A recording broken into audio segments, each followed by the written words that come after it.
नमस्कार दोस्तों, आज की इस वीडियो में हम आपके लिए करवा चौथ की एक पौराणिक कथा लेकर आए हैं।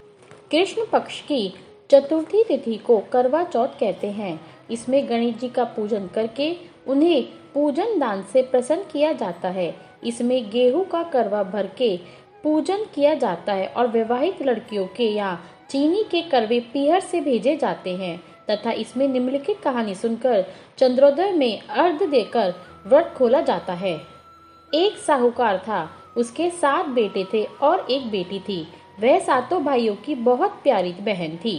एक साथ ही बैठकर भोजन खाते थे। एक दिन कार्तिक की चौथ आई तो उसकी बहन ने करवा चौथ का व्रत रखा। सारे भाई भोजन करने आए और अपनी बहन से बोले, आ बहन तू भी खाना खा ले। उनकी माँ बोली, आज यह खाना नहीं खाएगी, इसका करवा चौथ का व्रत है, जब चांद निकलेगा तभी खाना खाएगी। तो उसके भाइयों ने छल कपट से जंगल में आग जलाकर छलनी में से चांद दिखा दिया। तो वह अपनी भाभियों से बोली, चलो भाभी चांद निकल आया, अर्घ दे लो।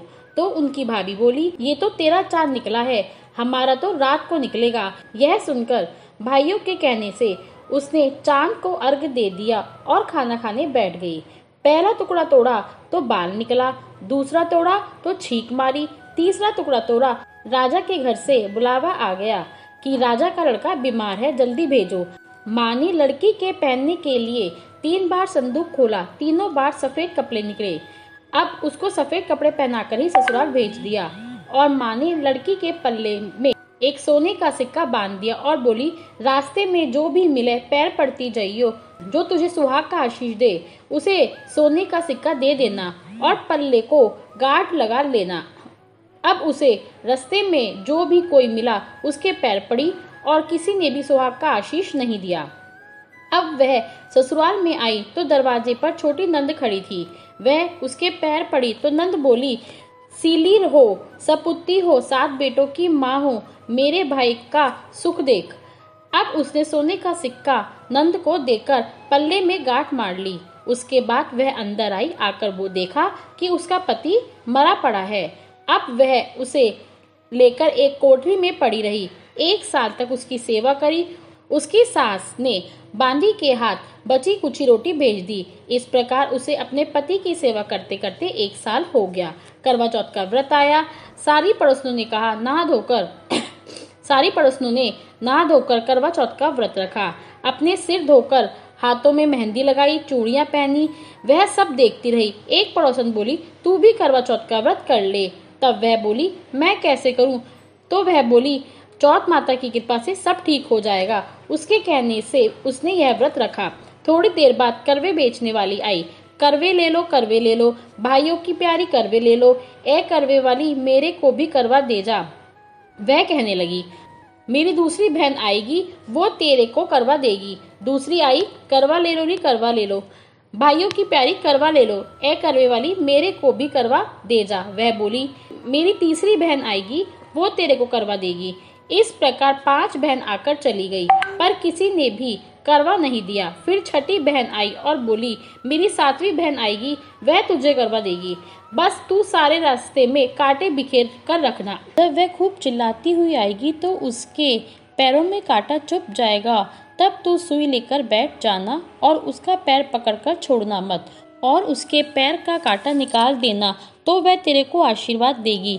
भाई जियो, साई जियो, जब वह तुझे आशीर्वाद देगी तो तुम उससे करवा मांग लेना, तब वह तुझे करवा देकर जाएगी। फिर तू उजमन करना और जिससे तेरा पति अच्छा हो जाएगा। अब उसने वैसा ही किया। सारे रास्ते में कांटे बिछा दिए। जब वो करवा लेकर खूब चिल्लाती हुई आई तो उसके पैर में कांटा चुभ गया। उसने उसका पैर पकड़कर छोड़ा नहीं और उसके कांटे निकाल दिए। तो उसने आशीर्वाद दिया। तब वह बोली, जब तूने मुझे आशीर्वाद दिया है तो करवे भी देकर जा। तो वह बोली, तूने मुझे ठग लिया। यह कहकर उसने उसे करवे दे दिए। अब करवे लेकर उसने उजमन की तैयारी की, व्रत रखा। राजा का लड़का ठीक हो गया और बोला, मैं बहुत सोया, तब वह बोली, सोए नहीं, 12 महीने हो गए तेरी सेवा करते करते। फिर उसने चौथ माता का उज्जमन अच्छी तरह से किया। अब उसने चौथ माता की कहानी सुनी और उज्जमन करा। अब वे दोनों चौपड़ खेलने लग गए। इतने में उसकी बांदी तेल की पीली और गुड़ की डाली लेकर आ गई। दोनों को खेलता देख सासू को जाकर बताया, महलों में खूब रौनक है, तेरी बहू चौपड़ सार खेल रही है। इतना सुनकर सासू देखने तो आई, दोनों को देखकर बहुत खुश हो गई। बहू ने सास के पैर दबाए और सास बोली, बहू सच सच बताना तूने क्या किया। उससे सारा हाल अपनी सासू को बताया तो राजा ने सारे शहर में ढिंढोरा पिटवा दिया कि जो अपने पति की जीवन की रक्षा करने के लिए सब बहनें करवा चौथ का व्रत रखें।